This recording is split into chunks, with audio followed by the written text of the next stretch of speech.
De werkstelling in Limburg is meer dan een top 500 van grote bedrijven. Zo is de Limburgse bouwsector goed voor een veelvoud van bijvoorbeeld Fort Genk. Wij trokken naar de Limburgse Bouwcocktail, het netwerkevenement van de Limburgse bouwsector. Het kan niet genoeg beklemtoond worden dat die bouwsector voor onze provincie een zeer belangrijke sector is. Er zijn niet minder dan 28.000 en zoveel, laten we zeggen, afgerond 29.000 mensen te werk gesteld in de bouwsector. Dat is goed voor 2.800 bedrijven.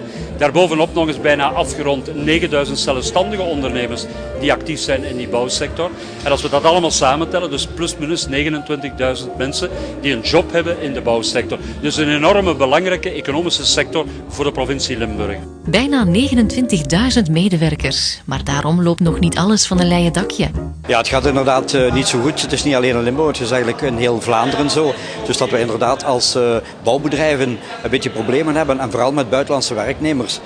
Bedrijven die inderdaad van Polen, Roemenië, noem maar op, van daaruit hier komen werken, eigen werknemers in dienst hebben. En die komen hier inderdaad aan lagere prijzen werken. En dat is niet goed, dat is niet gezond voor onze Limburgse en Vlaamse bouwbedrijven. Om reden van dus dat die natuurlijk de prijzen gaan drukken. En wij natuurlijk als reguliere ondernemers, die hebben daar problemen mee. Want wij zitten aan dure uurlonen te werken. En wat dat betreft is het inderdaad een ramp op dit moment. En wat kunnen we daaraan doen?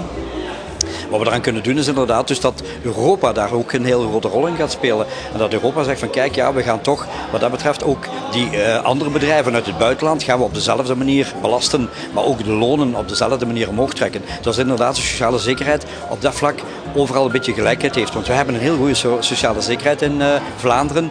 Maar van de andere kant is het zo van kijk, in andere landen hebben ze dat niet.